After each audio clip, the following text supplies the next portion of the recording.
우리 예배당 리모델링을 하기 전이니까 제법 여러 해 됐지요.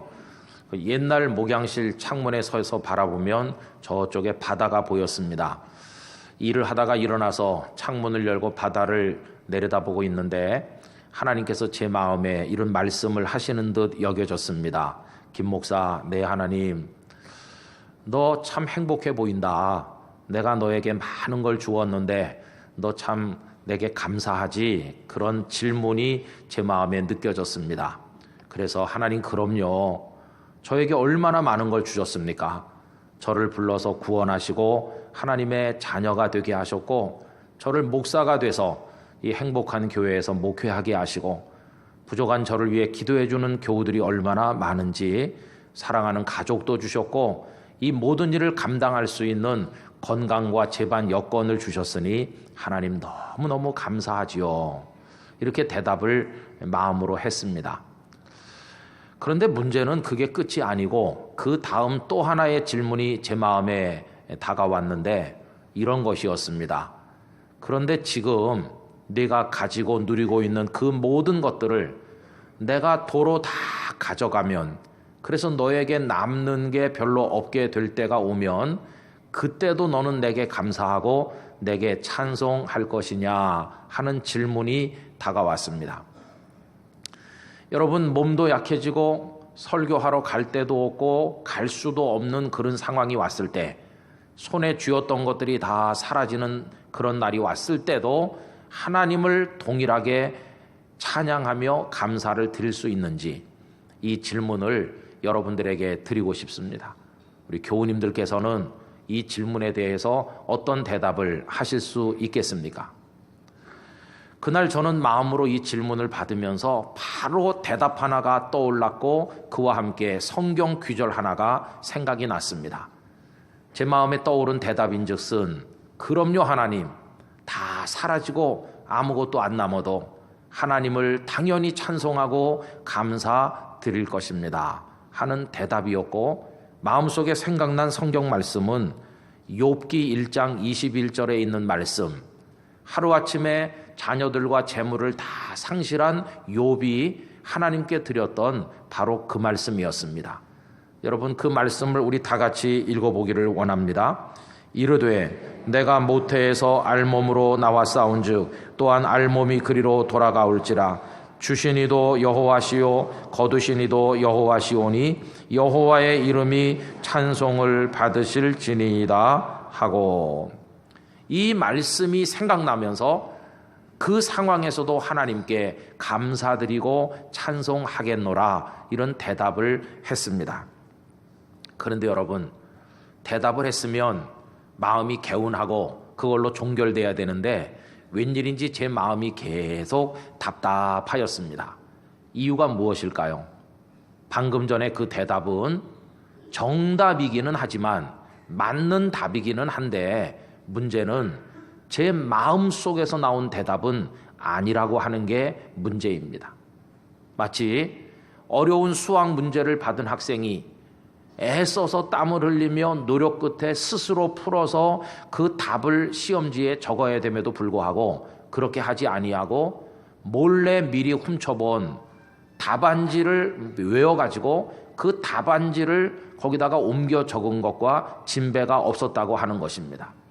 제가 하나님께 드렸던 그 대답은 성경이라는 정답지에서 욥이 했던 그것을 외워가지고 그걸 하나님 앞에 되뇌인 데 불과하지, 그게 저의 마음속에서부터 우러나오는 대답은 아니었다고 하는 것입니다. 여러분, 우리가 이 세상을 살다 보면 인생의 여러 과정에서, 또 하나님을 섬기는 여러 과정에서 많은 질문들이 떠오를 때가 있습니다. 그때 우리가 가질 수 있는 대답은 두 가지입니다. 하나는 우리 입에 붙어 있고 나도 알고 너도 알고 다 알아서 누구나 똑같이 대답할 수 있는 소위 정답이라고 하는 게 있습니다. 그리고 또 다른 하나는 각자가 자기 마음속에 가지고 있는 대답이 있습니다. 오히려 그 대답이 마음의 진실이 담겨 있기 때문에 정답과 구별해서 굳이 이름을 붙인다면 진답이라고 말할 수 있지 않나 생각이 됩니다. 그런데 대부분의 경우에 무엇이 문제입니까? 입으로 말하는 정답과 마음에 가지고 있는 진답이 전혀 다르거나 상당한 거리를 보이고 있다는 게 그게 문제인 것입니다. 여러분, 이런 두 가지 답을 우리가 가지고 그 갈등 속에 살아가고 있다고 할 수 있습니다. 신앙이란 무엇일까요?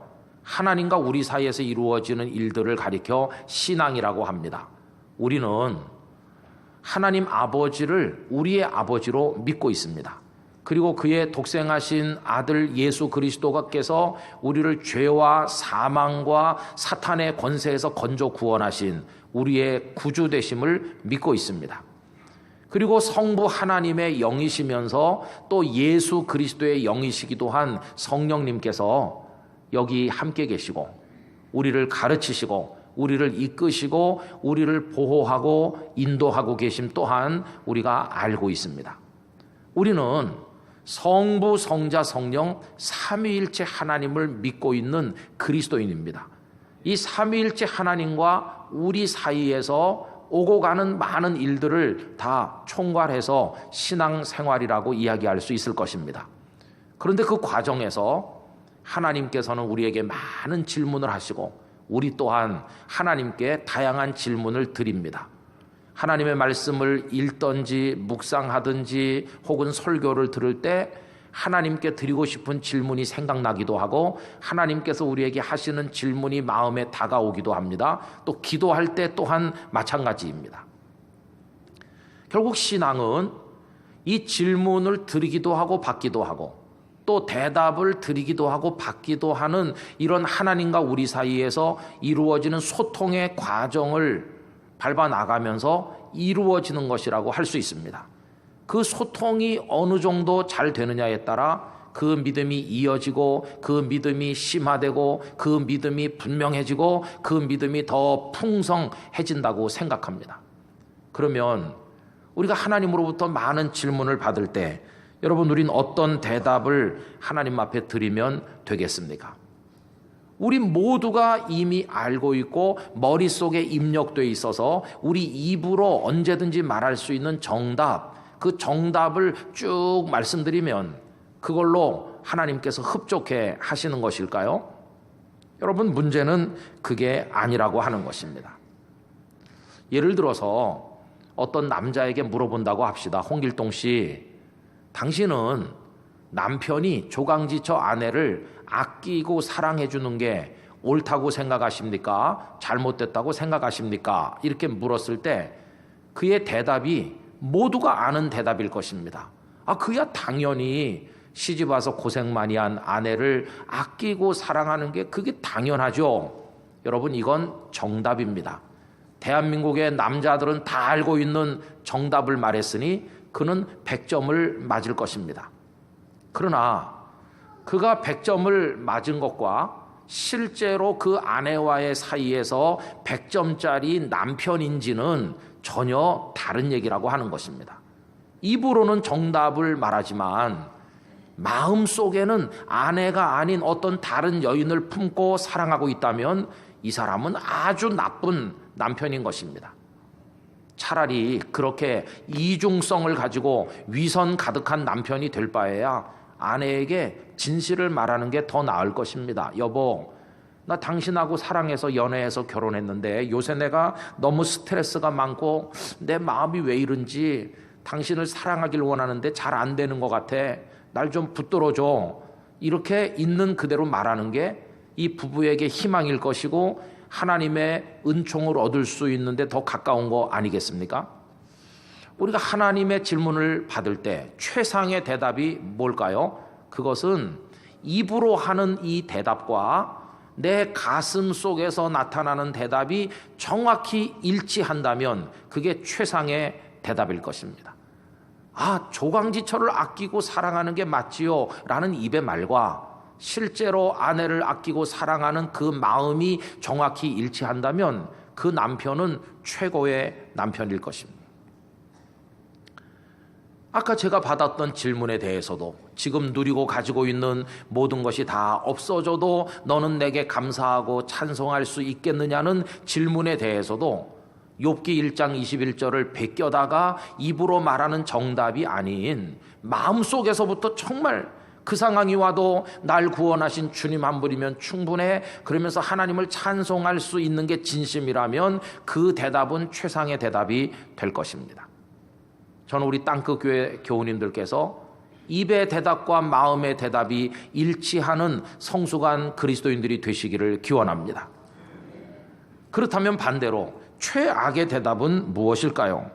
그것은 마음은 엉터리임에도 입으로만 진실을 말할 때 조금 더 가책을 느끼지도 않고 그걸 은폐하면서 입으로만 값싼 정답을 나열하고 있을 때 바로 그 대답이야말로 최악의 대답이 되는 게 아니겠습니까? 그렇게 하는 것은 하나님을 속이는 데서 끝나는 것이 아니라 결국 자기 인격을 자기 스스로가 기만하는 비참한 일이 되고 말 것입니다.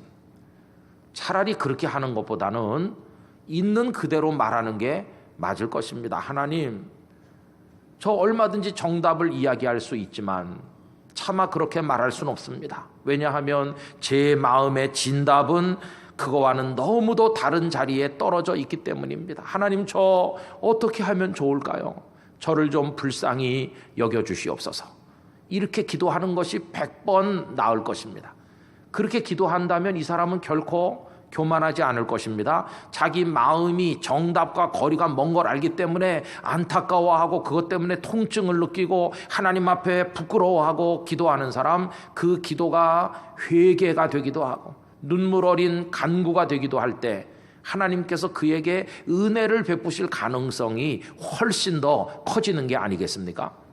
어느 날 하나님의 은혜가 그의 영혼에 임하여 그 마음이 변화되고 그 마음의 대답까지 이 정답과 정확히 일치하는 그날이 온다면 이 사람은 그때 성숙한 하나님의 사람으로 우뚝 서게 되는 게 아니겠습니까? 여러분, 이런 입장에서 볼 때 베드로가 예수님을 3번 부인한 이 부끄러운 사건을 두고 우리는 그 누구도 베드로를 비방할 수 없다는 것입니다. 베드로가 예수님을 3번 부인한 사건은 부끄러운 일입니다. 그런데 이 부끄러운 사건이 마태복음, 마가복음, 누가복음, 요한복음, 사복음서에 다 기록되어 있습니다. 여러분, 사복음서에 모두 기록된 기사는 그렇게 많지 않습니다. 예를 들면 예수님께서 이 땅에 탄생하신 이야기가 얼마나 중요합니까? 그럼에도 불구하고 마가복음과 요한복음에는 나오지 않고 마태복음과 누가복음에만 탄생 기사가 등장하고 있습니다. 그러니 사복음서에 다 기록된다는 건 대단히 중요하다는 뜻입니다. 하나님께서 베드로가 예수님을 3번 부인한 이 사건을 왜 사복음서에 모두 기록되게 하셔서 오늘 우리로 하여금 이것을 읽게 하시는 것일까요? 그 베드로가 형편없는 짓을 했다, 이걸 밝혀서 우리로 하여금 그를 비판하게 하시려는 것입니까? 아닙니다. 오히려 반대로 그가 부끄러운 일을 하기는 했으나 적어도 그는 위선자는 아니다, 자기 마음을 이야기할 줄 아는 사람이었다 하는 것을 우리에게 깨닫게 해주시기 위함이었습니다. 여러분, 베드로는 분명히 예수님을 3번 부인했습니다. 그건 뒤집을 수 없는 사실, 명명백백한 사실입니다. 그런데 나중에 성령이 임하고 그가 성령 충만해서 활동할 때 어떻게 되었을까요? 사람들은 말했을 것입니다. 저 베드로를 보세요. 지금까지 저런 분은 없었습니다. 하루에 3,000명이 회개하고 돌아오지 않습니까? 예수님도 승천하셔서 안 계신 마당에 우리 예루살렘 교회 아직 취약한데 저 베드로를 중심으로 뭉쳐야 됩니다. 저분을 중심으로 똘똘 하나가 돼야 됩니다. 이렇게 말하지 않았겠어요? 그리고는 베드로에게 와서 말했을 겁니다. 베드로 사도님, 우리의 마음을 받아주세요. 당신이 아니시라면 우리 예루살렘 교회 공동체를 이끌고 가실 분은 없습니다. 당신처럼 단 한 번도 변함없이 예수님을 뜨겁게 사랑해 오신 분이 우리 중에 누가 있겠습니까? 그러니 우리들의 지도자가 되어주시기를 부탁합니다 라고 말할 때 베드로가요 빙긋이 미소 지으면서 형제 자매들의 말이 맞습니다. 우리가 정말 변함없이 주님을 사랑하는 게 그게 당연하지요. 여러분들이 다 그렇게 하시기를 바랍니다. 이렇게 하고 가만히 있다면 옆에 앉아있는 사람들 중에 그 베드로의 과거를 아는 사람, 그가 어떻게 예수님을 모른다고 할 뿐만 아니라 저주까지 하며 부인했는지를 알고 있는 소수의 사람들이 무슨 생각을 하겠습니까? 아니, 저 베드로 정말 자신이 한 번도 변함없이 예수님을 사랑해 온 듯 저 미소 짓고 있는 것 좀 봐라, 저거 가짜가 아닌가 하면서 내가 이제 복음서를 기록하게 될 텐데 그 속에 내가 낱낱이 있는 그대로 저 베드로를 망신당하게 하겠다, 이런 생각 하지 않았을까요?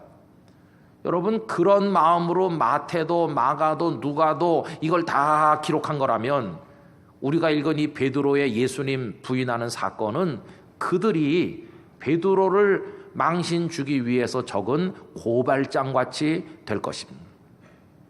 그러나 여러분, 지난번에도 1차 말씀드린 바가 있는 것처럼 이거는 고발장이 아니고 베드로 자신의 고백이라고 그랬습니다. 이게 고발 기사가 아니고 이것이 자기 고백인 증거가 도대체 뭘까요? 여러분, 그게 바로 72절에 나오는 말씀입니다. 다 같이 한번 다시 읽어보실까요? 닭이 곧 두 번째 울더라. 이에 베드로가 예수께서 자기에게 하신 말씀, 곧 닭이 두 번 울기 전에 네가 세 번 나를 부인하리라 하심이 기억되어 그 일을 생각하고 울었더라. 아멘. 이렇게 되어 있죠. 한번 잘 보세요. 어떤 사람이 어떤 사람의 잘못을 들춰내기 위해 고발 기사를 쓴다면 육하 원칙에 따라서 그 사실을 적어 나갈 것입니다. 누가 언제 어디서 무엇을 어떻게 왜 했는지 드러난 객관적 사실들을 쪼로록 적을 것입니다. 베드로가 가야바 대제사장의 뜰에서, 그리고 언제, 그 시간이 언제쯤인데 어떻게 무엇을 어떻게 했는지 다 적을 거 아니겠어요? 그런데 문제는 72절 끄트머리입니다. 72절 끄트머리 보면 예수께서 자기에게 하신 말씀, 곧 닭이 두 번 울기 전에 네가 세 번 나를 부인하리라 하심이, 그 다음 단어가 무엇입니까? 기억되어입니다. 기억되어. 그럼 기억이라고 하는 게 뭡니까? 기억은 눈에 보이는 게 아닙니다. 기억은 바깥으로 나타나는 현상이 아닙니다. 기억은 그 당사자의 마음 속에서 일어나는 현상이므로 옆에 있는 사람은 아무리 그를 머리끝부터 발끝까지 훑어봐도 알 수 없는 마음속의 일입니다. 그가 그 말씀을 기억했는지 하지 않는지 딴 생각을 하는지 옆에 있는 사람은 알 수 없습니다. 마음속에 베드로만 아는 일이기 때문입니다. 그뿐이 아니죠. 또 72절 맨 끝에 보면 그 일을, 예수님께서 자신에게 그 말씀을 하시던, 최후의 만찬에서 그 말씀을 하시던 그 일을 생각하고 울었다. 여러분, 동사 두 개가 나오죠. 하나는 생각하고 하나는 울었다는 건데, 울었다는 것은 겉으로 드러나는 현상입니다. 막 어깨를 들썩거리면서 눈물이 막 비오도 쏟아지고 소리를 으엉 내면서 누가 봐도 아, 울고 있구나 하는 거 알 수 있어요. 그래서 울었다 이렇게 쓸 수 있죠. 그러나 생각하고 하는 것은 겉으로 보이는 게 아닙니다. 그 본인, 생각하는 당사자만이 알 수 있는 일이지 옆에 사람은 알 수 없는 일인 것입니다. 그런데 복음서를 읽어보면 똑같이 다 등장하고 있는 게 그 순간에 베드로가 예수님께서 하신 말씀을 기억했다는 것과 그리고 그 장면이 생각이 나서 울었다는 게 다 기록되어 있습니다. 어떻게 이 복음서 저자들이 베드로의 마음속에 그때 들어갔다 나온 것도 아닌데 그가 기억했는지 생각했는지를 어떻게 알겠습니까? 여러분, 이것은 이 기사가 고발 기사가 아닌 베드로가 자신의 마음속의 감정까지도 있는 그대로 다 토로한 것을, 그래서 받아 적은 그의 고백이라고 하는 걸 보여주는 증거가 아니겠습니까? 여러분, 베드로는 이렇게 말했을 것입니다. 여러분, 저 그렇게 훌륭한 제자가 아닙니다. 겉으로 보이는 것처럼 제가 훌륭하지 않습니다. 저는 여러분들보다 더 나쁜 예수님을 부인하는 죄까지 지었던 사람입니다. 제가 그날 밤 일을 말씀드려 볼까요? 그러면서 어떻게 그 제사장의 집에 갔는지부터 그 여종을 만났을 때 무슨 말을 했는지 다 자기 입으로 고백했고, 그 끄트머리 닭이 두 번 우는 순간 예수님의 말씀이 기억나더라는 얘기부터 그 장면을 생각하니까 눈물이 쏟아지는데 멈출 수가 없어서 나가서 통곡했다 있다는 얘기를 베드로 본인의 입으로 다 이야기를 했다는 것입니다. 그래서 사람들이 알게 된 것입니다. 저 베드로가 나쁜 짓을 한 건 분명하지만 그러나 그 마음이 얼마나 그때 안타까웠는지, 듣고 보니 나쁜 일을 하긴 했지만 최소한 분명한 거 한 가지, 베드로가 위선자는 아니지 않느냐, 숨기지는 않고 있지 않느냐, 자기 마음의 감정까지 다 이야기하는 그런 마음을 말하는 사람이 아니냐, 듣는 사람들이 감동을 받게 되었으리라 하는 것입니다.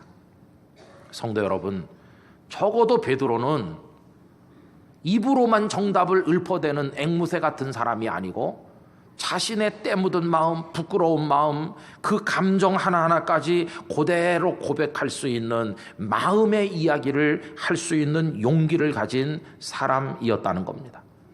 예수님께서 그를 귀하게 여기신 이유가 그가 흠도 티도 없이 정답대로 완벽하게 살아서일까요? 아닙니다. 예수님은 그거 기대하지도 않았습니다. 그가 그렇게 할 걸 미리 예고하셨다고 하지 않았습니까?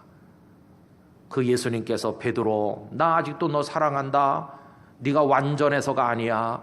적어도 너는 위선자는 아니지 않느냐. 네 마음을 다 이야기할 수 있는, 진답을 말할 수 있는 용기가 너에게 있지 않느냐. 네가 내게 진실하다면 너의 연약함과 실수는 내가 다 용서하고 너 다시 내 제자가 되게 하리라. 할렐루야. 그래서 그가 회복된 게 아니겠습니까?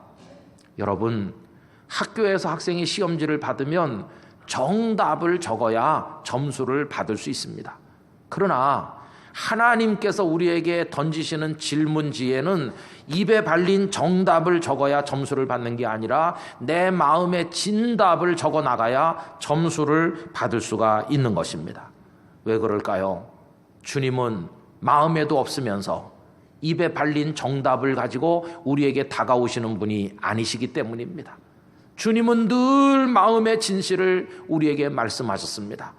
우리를 사랑한다고 하실 때 그것은 마음에 꽉 차 있는 진정한 사랑이었지 입에만 있는 대답은 아니신 것입니다. 이 말씀 자체가 주님의 진실인 것입니다. 그러기에 주님도 우리가 마음의 고백을 가지고 나와서 진실과 진실이 만나 소통하기를 주님께서는 원하고 계신 것입니다. 그분이 우리에게 마음으로 나오시기에 우리도 마음으로 나가고, 그분이 진심으로 나오시기에 우리도 진심으로 나가는 것입니다. 주님의 진심은 정답과 일치하지만 불행하게도 우리의 마음은 정답과는 거리가 멉니다. 그래도 부끄러워하지 말고, 왜곡하지 말고, 숨기지 말고, 때 묻었으면 때 묻은 대로, 약하면 약한 대로 내 마음 있는 그대로 들고 나가, 주님 제가 이런 녀석입니다, 이렇게 말할 때 우리를 긍휼히 여기시는 주님의 은혜를 얻게 될 것입니다. 거짓은 그리스도인들에게 치명적인 적인 것입니다. 그래서 그런 사람은 이렇게 기도할 것입니다. 참 그리스도인이 되기를 원하는 사람, 주님, 저 주님을 진심으로 사랑해야 한다는 것을, 그 정답을 잘 알고 있습니다. 저 얼마든지 그 정답을 말씀드릴 수 있습니다. 그러나 저는 값싼 정답을 늘어놓지는 않겠습니다. 오히려 지금 제 마음을 있는 그대로 말씀드리고자 합니다. 제 마음에는 주님을 사랑하는 마음도 있습니다만 한쪽에는 여전히 사랑하지 않아야 될 것들을 사랑하는 마음이 도사리고 있습니다. 이게 저의 현실입니다. 주님, 저를 도와주시옵소서. 제 마음 한쪽에 고착되어 사라지지 않는 이 잘못된 마음을 제거하여 주시고 저에게 은혜를 베푸사 온전히 주님만 사랑하는 사람이 되게 하여 주옵소서. 이런 기도를 드릴 때 주님께서 우리의 기도를 들으실 줄로 믿습니다. 그래서 주님께서 우리에게 은혜를 베푸시고 우리를 붙들어 주시고 성령께서 우리를 도우실 때 내 마음의 그 부끄러운 대답이 점차 변화되고 새로워지고 성장해서 어느 날 내 입으로 말하는 정답과 일치하는 날이 오게 될 때 우린 성숙된 그리스도인으로 하나님 앞에 서게 될 줄 믿습니다. 여러분, 그런 은혜가 우리 땅끝 가족들에게 함께 하시기를 예수님의 이름으로 축원합니다.